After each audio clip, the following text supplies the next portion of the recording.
Yeah, sure. So obviously I look at it from mostly the mobility side of things, because that's my area. And mobility, allow me the pun, didn't stand still. I mean, some of it did, and it was quite challenging in some cities where public transport was really avoided by the people, and other solutions have been found. But when it comes to private transport, the rollout of EVs got a real bump in 2020. So for the first time ever in some countries, more EVs were sold than diesel vehicles. That had something to do with general general vehicle sales going down as well. But we've seen market share just picking up, and that means that now the rollout is really on its way.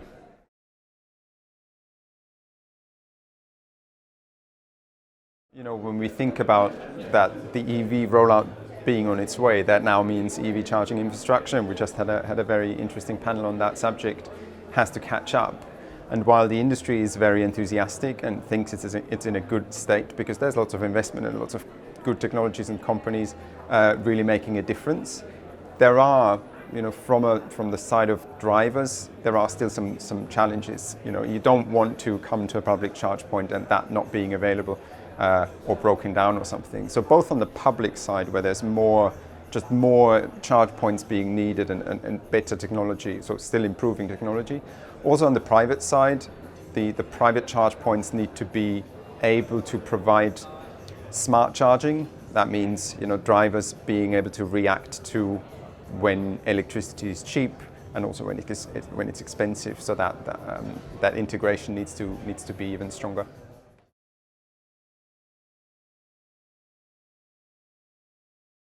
Generally, when you talk about an energy crisis or an energy shortage, part of what's needed is more flexibility from the consumers of energy, especially when it comes to electricity. So in the future, it's even more important that consumers of electricity can use electricity flexibly.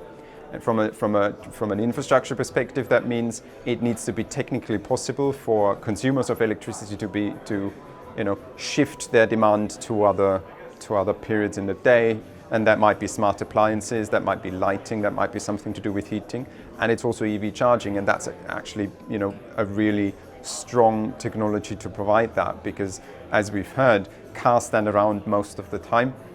They don't need to be fully charged all the time, so they can just not charge when electricity is very expensive, and we've had some extreme prices in the last 2 weeks in the UK. So cars with enabled smart charging would have anticipated some of that, not all of it, and charged before, and also during those weeks where it's really expensive, not charged very much. And that doesn't mean the cars would have to be restricted in driving around like a petrol car would be. If you can't find petrol, you can't go.